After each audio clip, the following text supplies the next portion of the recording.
अगर आप अपवर्क पे नए हैं और आप परेशान हैं कि किसी जॉब के ऊपर अप्लाई कैसे किया जाता है, किसी जॉब के ऊपर प्रपोजल कैसे सबमिट किया जाता है, तो मैं आपको आसान तरीन 8 स्टेप बता रहा हूँ, जिनकी मदद से आप अपवर्क के ऊपर प्रपोजल सबमिट कर सकते हैं और आपको जॉब मिलने के चांसेस जो हैं वो ज्यादा हो जाएंगे। सबसे पहला स्टेप है, आपने जॉब को केयरफुली रीड करना है। मीन्स आपका पहला स्टेप है read the job. Proposal submit करने से पहले आपने जॉब की डिस्क्रिप्शन को अच्छी तरह पढ़ना है। ये पॉइंट आउट करना है कि क्लाइंट कहना क्या चाह रहा है, क्लाइंट की रिक्वायरमेंट क्या है और आप उसके लिए क्या कर सकते हैं। दूसरा स्टेप है, अपने प्रपोजल को मॉडिफाई करें। जो टेम्पलेट आपने बनाया हुआ है प्रपोजल का, जो प्रपोजल टेम्पलेट आपने बनाया हुआ है, उसमें आप उन पॉइंट्स का जिक्र करें कि क्लाइंट की रिक्वायरमेंट क्या है। अगर आप डिजिटल मार्केटिंग के हैं या वेब डिजाइनिंग के हैं या अमेजॉन वर्चुअल असिस्टेंट कर रहे हैं, तो क्लाइंट की रिक्वायरमेंट देखें क्या है, उनकी रिक्वायरमेंट्स और क्लाइंट के मेन गोल जो उनसे चाहिए वो आप अपने प्रपोजल में ऐड करें, ताकि क्लाइंट ये आइडेंटिफाई कर सके कि आपको उसकी जॉब समझ आ गई है और आप ही वह फ्रीलांसर हैं जो उसे सबसे अच्छा रिजल्ट दे सकते हैं। तीसरा स्टेप, हाईलाइट योर एक्सपीरियंस। अपने एक्सपीरियंस को हाईलाइट करें प्रपोजल में। सिर्फ उन स्किल्स का एक्सपीरियंस हाईलाइट करें जिनके अकॉर्डिंग जॉब है, ताकि क्लाइंट को समझने में आसानी हो जाए कि आप ही वो वह पर्सन है जो उसकी जॉब समझ चुके हैं और आप उसका काम परफेक्ट करके दे सकते हैं। चौथा स्टेप, अपने प्रपोजल को मुख्तसर रखें, बड़ा ना करें और ना ही शॉर्ट करें। अपने प्रपोजल में सिर्फ जरूरी स्किल मेंशन करें जो जॉब से रिलेटेड है।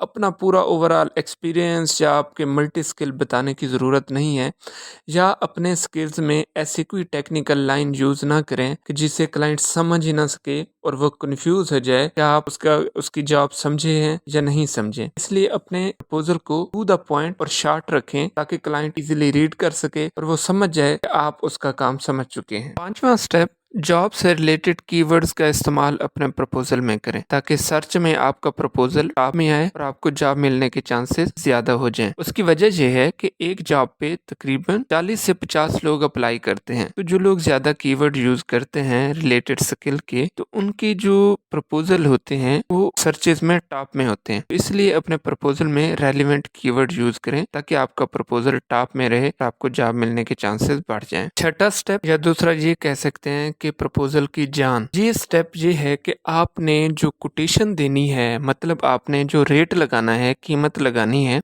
वो रीजनेबल लगानी है। कि अगर जो काम है उसकी वर्थ $200 है, ये ना हो कि आप उसे $500 पे कोट कर दें, या ये ना हो कि आप उसे $50 पे कोट कर दें। तो काम को समझें, उसकी रिक्वायरमेंट को समझें, उसकी जॉब को समझें, उस पर कितना टाइम लगेगा, आप कितना अफोर्ड कर सकते हैं। अगर आप मिडिल मैन हैं तो सारी कॉस्ट एस्टिमेट लगा के तब आप क्लाइंट की जॉब के ऊपर कोट करें, ताकि एक रीजनेबल प्राइस हो। अगर क्लाइंट ने गलती से 2000 लिख दिया है तो आपने भी $2000 सबमिट नहीं करना। सिंपल सी बात है, आपने पूरी जॉब को पढ़ना है और उससे अंदाजा लगाना है कि इसकी वर्थ कितना है, $200 है, $300 है, एवरेज क्या है, वो एवरेज प्राइस आपने मेंशन करनी है। इससे ये होगा, जो क्लाइंट है वो समझ जाएगा आप काम करने वाले पर्सन है और आपने सही रेट लगाया है, तो उसे आपको चूज करने में फेवर मिलेगी। सातवां स्टेप आपका सैंपल वर्क होता है।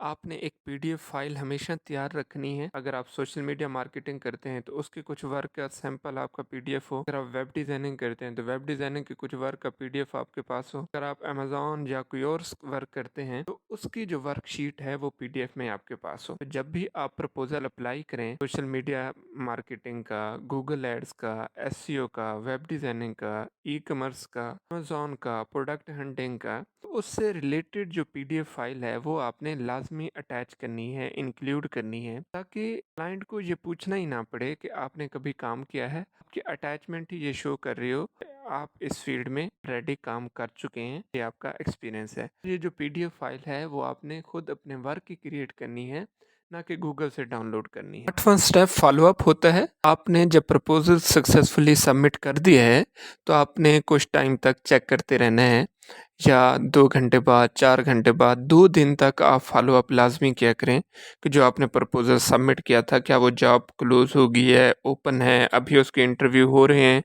ऐसा ना हो कि क्लाइंट आपको मैसेज करे आप ऑफलाइन हो, ऐसा ना हो क्लाइंट आपको मैसेज करे और आप 2 दिन बाद ओपन करें, उसे रिप्लाई करें, तब तक वो किसी और का हायर कर चुका हो। तो आपने फॉलो अप पे भी लाजमी ध्यान देना है। सिर्फ प्रपोजल सबमिट कर देना नहीं होता, फॉलो अप करना भी उसका इम्पोर्टेंट हिस्सा होता है। तो इन ये 8 स्टेप हैं अगर आप इनको सीक्वेंस वाइज फॉलो करें और 10-15 प्रपोजल अप्लाई करें तो उम्मीद है आपको 1, 2, 3 क्लाइंट, मैं तो चाहता हूँ अल्लाह करे 10 क्लाइंट आपको रिप्लाई करें। उन रिप्लाई से आपकी किसी न किसी के साथ डील डन हो जाएगी, आपका एक अर्निंग का ज़रिया स्टार्ट हो जाएगा। Best of luck.